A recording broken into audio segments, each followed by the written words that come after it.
Hi, welcome to part 4 of Within the Web of Narcissism. I am Delusion Dispeller. I mentioned in the last video that I had gone through a situation with the narcissistic mentor in which I dared to confront some things. One of these things was I dared to dislike a certain food that she bought for me. I was immediately told that I was ungrateful, that I would never be bought another type of food again, and that she couldn't believe that I would be like that.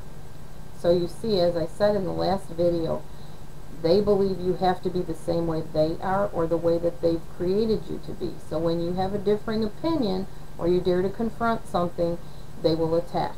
That's just how it is. I saw this sort of thing on an advertisement for a show called The Six McGees or something like that. It was about a couple with sextuplets. And on this advertisement, they're talking about how difficult it is to manage 6 children. 6 screaming children, 6 children trying to run in the street and do all these things at the same time. Well, the father says, it's hard.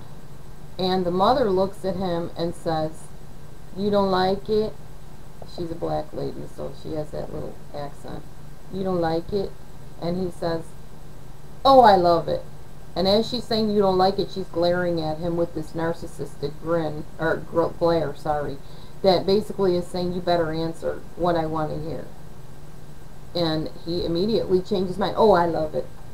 You know, so what it looked like was this.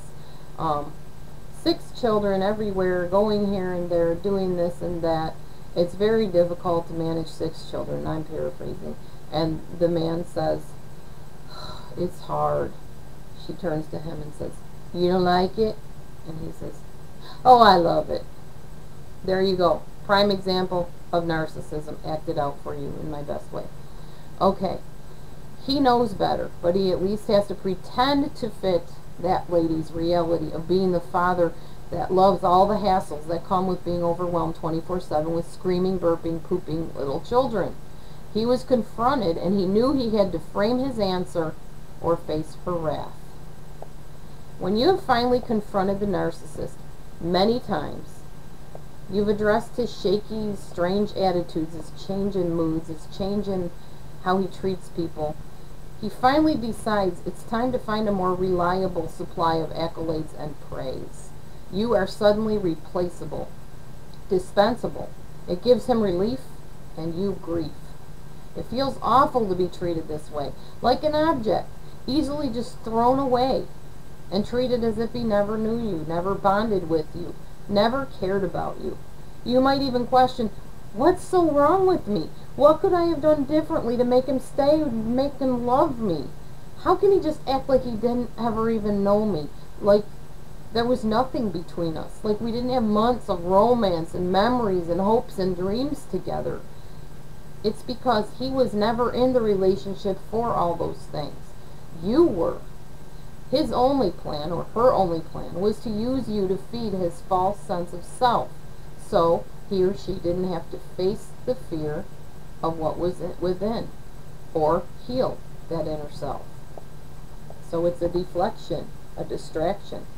And you were the object he used to do that. True relationships unfold over a period of time. They take time. It takes time to get to really know somebody. You have to ask yourself a lot of questions when you enter a relationship. And you have to watch that person in different scenarios. You want to meet his family and watch how he interacts with them.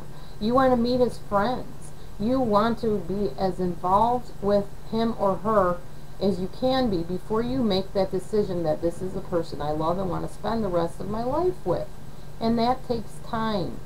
A true relationship does not start with somebody telling you they adore you before they know you. We're going to talk more about that on the next part of this. Part 4, I believe, of Within the Web of Narcissism. Stay tuned and we'll see you there.